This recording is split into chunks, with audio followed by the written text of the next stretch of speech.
Sir, आप अक्सर ये कहते हैं कि मैं बहुत दिनों तक इस शरीर में नहीं हूँ। तो हम चूँकि आपसे जुड़े हैं तो हमारे मन में ये एक लालसा है कि आपका साथ हमारे साथ बना रहे। तो आप जब शरीर में नहीं होंगे तब भी हम आपसे अगर जुड़े रहना चाहें तो क्या जुड़े रह सकेंगे? और रह सकेंगे तो कैसे?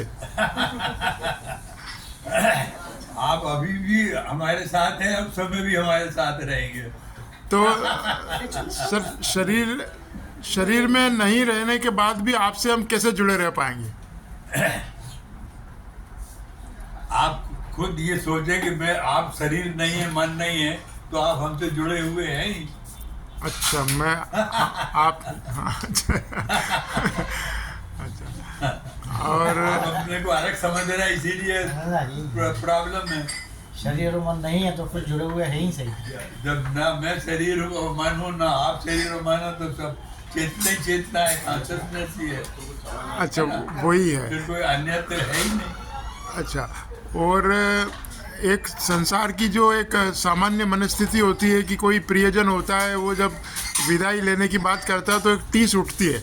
तो हम सभी के मन में ऐसी टीस रहती है। जब अक्सर आप कहते हो कि मैं नहीं रहूँगा शरीर में, तो हमें लगता है कि एक टीस सी होती है। तो उससे कैसे मुक्त हो? मतलब हमको वेदना होती है, पीड़ा होती है। मुझे तो कोई पीड़ा नहीं है और आपको भी नहीं होना चाहिए। नहीं होना चाहिए। तो वो ज्ञान को बढ़ाएं, आपका आशय, मतलब हमारे उस ज्ञान को प्रगाढ़ करें जो आप हमें देते रहें। नहीं, मेरा निवेदन ये है कि हम सबका जीवन आई सेंटर्ड है,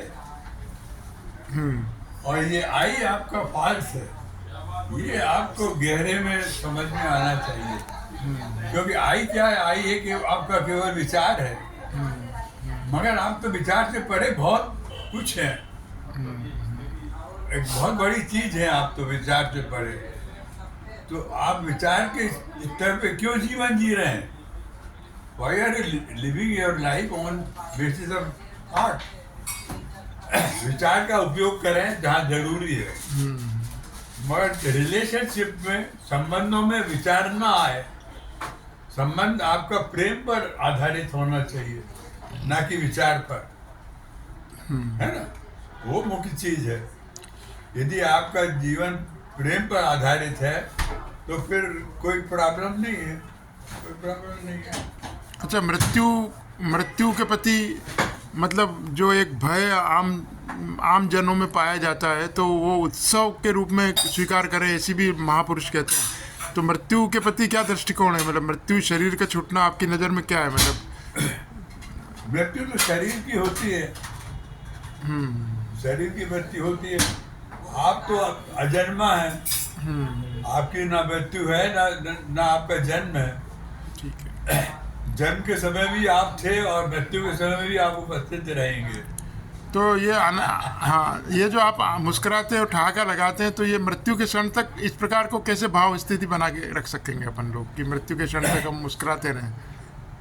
इसके लिए हरदम ये देखना है कि मैं अपने स्वार्थ के लिए कुछ ना करूं। एग्जैक्ट। मेरा जीवन घर में भी हो चाहे बाहर भी हो, अपने स्वार्थ से प्रेरित ना हो। और यदि स्वार्थ से प्रेरित नहीं है तो फिर आनंद ही आनंद है। जी सर।